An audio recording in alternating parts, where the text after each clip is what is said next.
여러분, 주식 투자할 때 제일 먼저 어떤 숫자 보세요?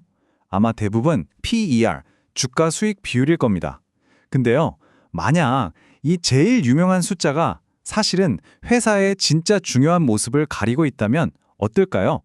오늘은 바로 그 숫자 너머에 이야기를 해보려고 합니다.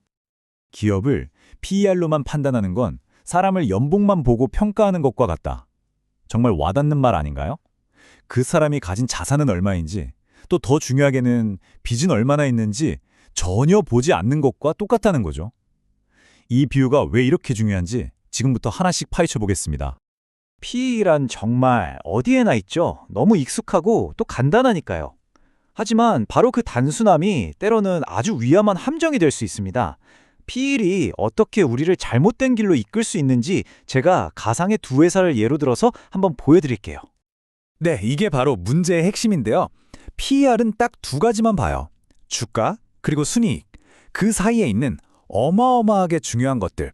예를 들면 회사가 얼마나 튼튼한지, 실제로 현금을 얼마나 잘 만들어내는지 같은 건 그냥 다 놓쳐버리는 거죠. 이게 왜 위험한지는 곧 알게 되실 겁니다. 자, 이제 본격적으로 비교 분석을 시작하기 전에 우리한테 필요한 도구들을 좀 챙겨야 합니다. 어렵지 않아요. 지금부터 제가 설명해드릴 핵심 용어 딱 세 가지만 머릿속에 넣어두시면 아마 앞으로 재무제표를 보는 눈이 완전히 달라지실 거예요. 첫 번째 도구는 이미 잘 아시는 PER입니다. 간단히 말해서 회사의 현재 이익으로 투자금을 회수하는 데 몇 년이 걸리는지를 보여주죠. 예를 들어 PER이 10배다.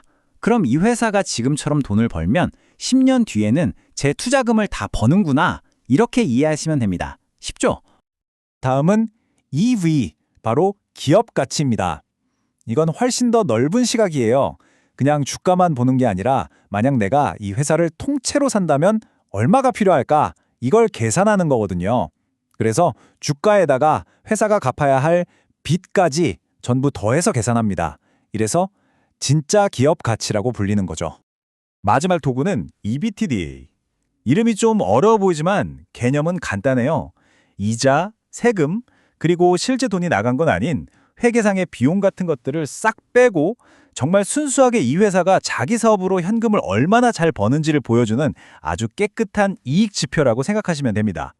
자, 도구 준비는 끝났습니다. 이제 드디어 PER과 EV/EBITI의 본격적인 대결을 시작해 보겠습니다. 총 5라운드에 걸쳐서 어떤 상황에서 EV/EBITI가 PER보다 훨씬 더 정확하고 유용한 정보를 주는지 한번 직접 확인해 보시죠. 1라운드, 바로 부채 문제입니다. 이게 PER의 가장 치명적인 약점이에요. 자, 한번 상상해 보세요. 똑같이 1년에 100억 버는 두 회사가 있어요. PER로 보면 그냥 똑같은 회사죠. 그런데 한 회사는 빚이 하나도 없고 다른 회사는 빚이 500억이나 있다면요? PER은 이 차이를 전혀 못 보지만 EV거래 EBITDA는 부채를 바로 가치에 반영해서 위험 신호를 보내줍니다. 2라운드는 자금 조달 방식, 즉 자본 구조의 문제입니다. 어떤 회사면 빚을 내서 사업을 하고 어떤 회사는 주주돈으로 사업을 하잖아요. 빚을 많이 쓰면 이자 비용 때문에 순이익이 줄어서 PER이 왜곡될 수 있거든요. 하지만 EV/EBITDA이면 이자 비용을 빼기 전에 이익을 보니까 그런 거에 상관없이 순수하게 사업 자체를 얼마나 잘하는지만 비교할 수 있게 해줍니다. 3라운드는 회계적 착시입니다. 예를 들어 공장을 크게 지은 회사를 생각해 보세요. 실제 돈이 나가는 건 아니지만 회계 장부에는 매년 감가상각비라는 비용이 잡혀요. 이것 때문에 순이익이 줄고 PER은 높아 보일 수 있죠. EV분의 EBITDA는 이런 회계상의 비용을 다시 더해서 이 회사가 실제로 벌어들이는 현금이 얼마인지를 정확하게 보여줍니다. 착시를 교정해주는 셈이죠. 4라운드는 바로 세금 문제입니다. 똑같은 돈을 벌어도 한국 기업이랑 법인세율이 낮은 아일랜드 기업은 세금 내고 남는 순이익이 다르겠죠. 그래서 PER로 글로벌 기업들을 비교하는 건 사실 좀 불공평해요. 하지만 EV/EBITIGA는 세금을 내기 전의 이익을 기준으로 삼기 때문에 전 세계 어느 기업이든 공평하게 비교할 수 있는 강력한 도구가 됩니다. 마지막 5라운드는 바로 관점의 차이입니다. 이건 정말 근본적인 차이인데요. PER은 주식시장에 참여하는 주주의 관점이에요. 반면에 EV/EBITDA는 이 회사를 통째로 사려는 주인, 즉 인수자의 관점이죠. 내가 이 회사를 빚까지 다 떠안고 산다면 투자금을 회수하는데 몇 년이 걸릴까? 이 질문에 대한 답을 주는 훨씬 더 실질적인 가치평가 방식인 겁니다. 자, 지금까지 살펴본 5라운드의 결과를 한눈에 정리해 볼까요?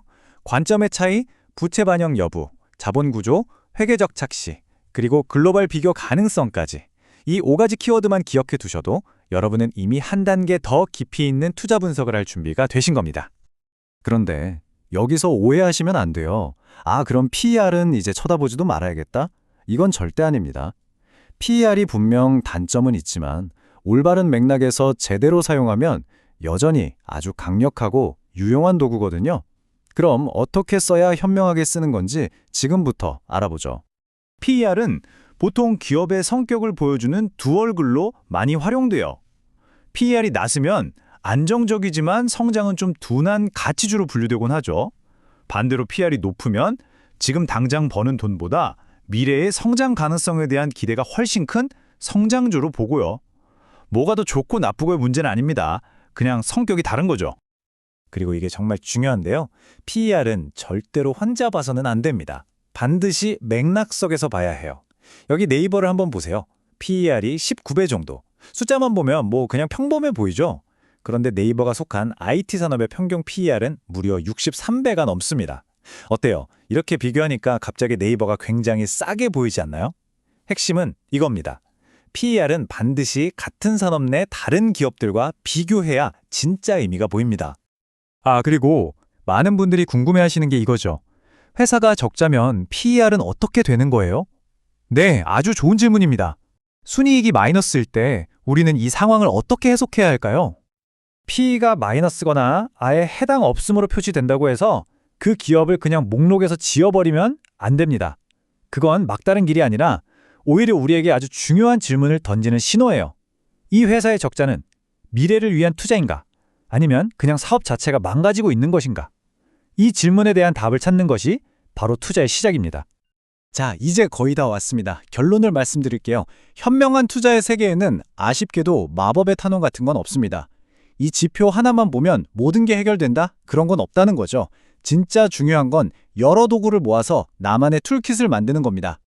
오늘 우리가 강력한 도구라고 배운 EV/EBIDA도 완벽하지는 않아요. 균형을 위해서 이 약점들도 꼭 알아둬야 합니다. 예를 들어 이 지표는 회사가 현상 유지를 위해 계속 투자해야 하는 돈 캐펙스는 무시하거든요. 또 세금이나 이자, 이거 결국 다 내야 하는 진짜 비용이잖아요. 이런 현실적인 비용들을 간과할 수 있다는 한계가 분명히 있습니다. 그래서 오늘 제가 드리고 싶은 가장 중요한 메시지는 바로 이겁니다. 진짜 스마트한 투자자는 단 하나의 지표에 목숨 걸지 않아요. PER도 보고, EV/EBITDA도 보고, PBR이나 ROE 같은 다른 지표들도 함께 보면서 마치 자동차 계기판처럼 자신만의 투자 대시보드를 만드는 거죠. 그래야 기업의 전체적인 모습을 입체적으로 파악할 수 있습니다. 자, 이제 오늘 준비한 내용을 마무리하면서 마지막으로 한 가지만 더 생각해 보도록 하죠. 여러분이 다음에 투자하게 될 기업은 단순한 숫자들의 집합이 아닙니다. 그 안에는 성장과 위기, 도전과 기회의 이야기가 담겨 있죠. 오늘 우리가 함께 살펴본 것처럼 이제 그 헤드라인 숫자 너머에 숨겨진 진짜 이야기를 한번 들여다보시지 않겠습니까?